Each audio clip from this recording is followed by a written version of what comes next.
Pamirsa sadayana wilujeng patepang di sareng simkuring Muhammad Aziz Rehan dina acara Breaking News. Pembunuhan berantai di Cianjur, pembunuhan seri ku Wawon CS anu diungkapkeun dina awal 2023 sanes ngan ukur nunjukkeun carita tanpa umat manusia, hubungan keluarga antara korban jeung pelaku sarta interaksi di antarana mangrupa gambaran realitas sosial masyarakat urang.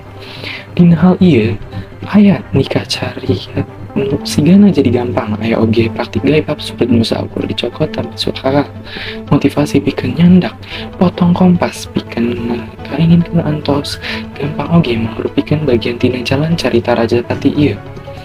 Sarenteuna salapan urang maot dina kasus pembunuhan berantai ku geng Wawon. Polisi masih milaran kasus serial killer Wawan Erawan CS. Tim di teras pidana Polda Metro Jaya turun langsung ka Cianjur dina sababaraha poe. Panungtungan pikeun naluntik hal ieu, polisi masih naluntik peran unggal tersangka ieu. Pengakuan bari tersangka Wawan mainkan peran marengan para korban nu dieksekusi kudulah. Sidulah nyambut nyawa sadaya korban Iwal di Korban City pagawe AWW.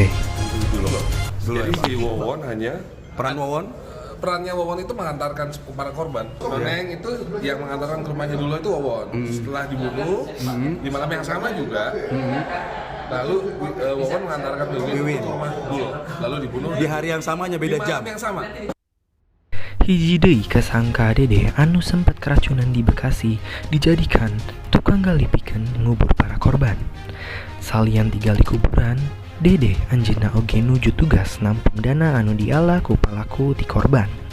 Cek polisi dina ngajalankeun lalakon Wawan CS make modus ngagandakeun duit ngabujuk para korban pikeun nyerahkeun sababaraha duit keur digandakeun. Tapi lamun aya korban anu nagih duitna, marehna bakal dipaehan.